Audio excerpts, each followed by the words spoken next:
Hey, good morning, welcome. Beautiful Monday day, nice and 10 degrees here on the Gold Coast. Oh, lovely, lovely and chilly. Hey, I hope you all had an awesome weekend. We spent the weekend up in Brisbane because my young fellow was playing in the South Queensland Symphony Orchestra type thing, where there's, like out of between 3 and 4 thousand people applied for it, and he was one of the lucky ones that got into the orchestra to be able to play. And so we spent a weekend up there, and that brought up today's topic: thoughts and emotions. Because we're down on the Gold Coast, we aren't in the traffic of Brisbane and things like that. And wow, it's amazing when you don't go up into the big cities or the bigger cities. You are, or I was surprised at how out of alignment I'd become for driving in traffic, and how it, how do we say, can knock you off balance. So one of the things that I want to look at here, and you guys may have, well, no doubt you have experienced this in your life, where your thoughts and emotions tend to push you all over the place. And when we start looking at our thoughts and emotions, one of the things that we look at, you start looking at the patterns. You look for the patterns in your life. And this is something I do with clients and all the time. And they may be in a relationship where they get in a relationship, it goes good for a while, and then all of a sudden it falls apart, and they find themselves breaking up or going for a tough patch, and then they start getting going good again. Or it could be in your finances. You're doing really well, and you're making lots of money, doing good investments or so what you think, and then all of a sudden you do some, it may go and you may have a dip. Or it could be in your career where you're getting a job, you feel really great, you're excited about this new job, you're doing the job, and then you hate the job and you want to get out of the job, and you do that cycle. And one of the things that we look at as our thoughts and our emotions, for me, I look at thoughts. They are like the rudder on a boat. For the metaphor of being on a boat at sea, they are the rudder, and they steer us to where we're wanting to go. And when we look at our emotions, they are the power that drives us and pushes us in the directions that we want to go. Now, if you've got a really big rudder, a big steering wheel, so to speak, on a boat, big sailboat, and you've got this huge big rudder, it's heavy to turn, and it makes slower movements. And if you've got too small a rudder, you can have the rudder turned real hard one way, but and the power comes on, or the wind through the emotions, and it pushes you, and you don't find yourself turning in the right direction. So there must be balance between the two.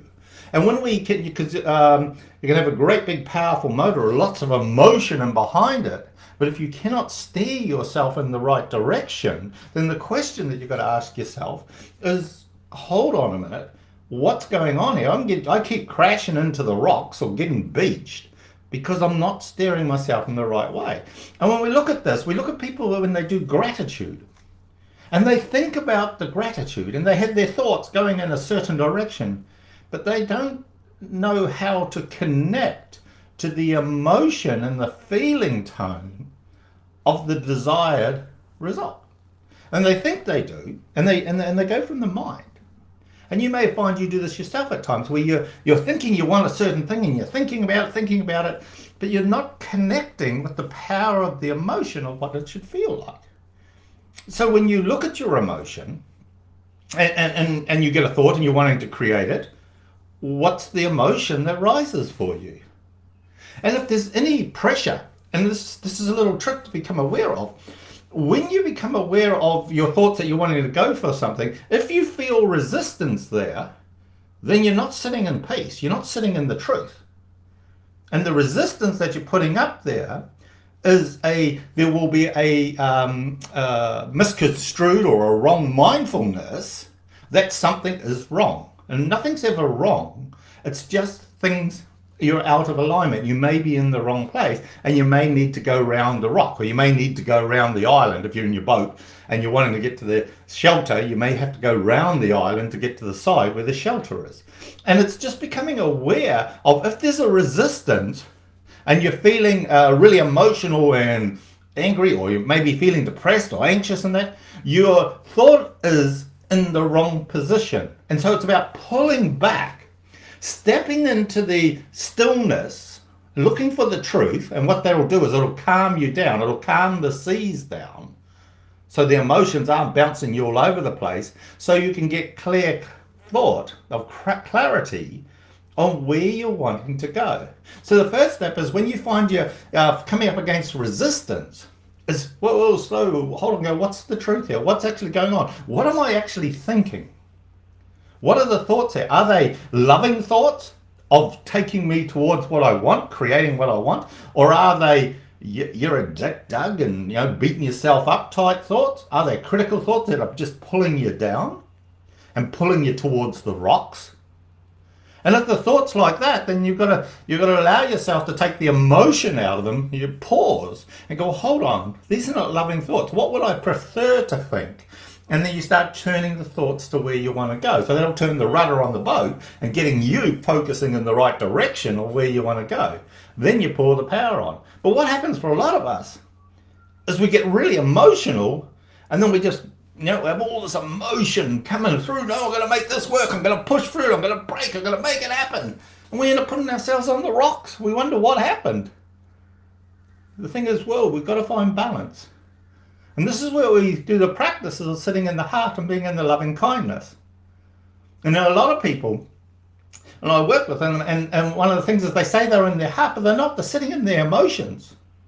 There's a big difference about being able to sit in the truth in the heart space and come from that place.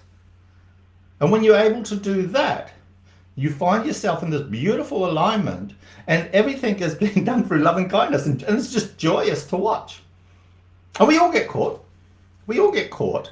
So if you get caught and you find you're in your emotions, or you find you're getting thinking that's not supporting where you're wanting to go, just remember to pause, step back, ask the question, what's the truth here?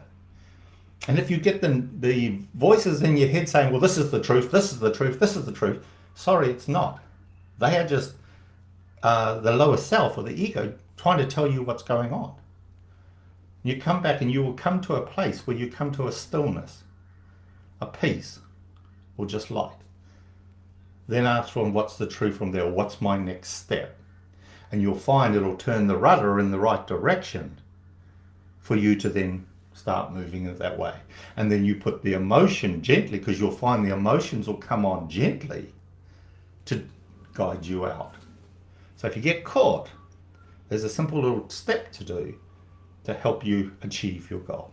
So hey guys, try that practice. It works really well, and you get greater results when you're sitting in these places.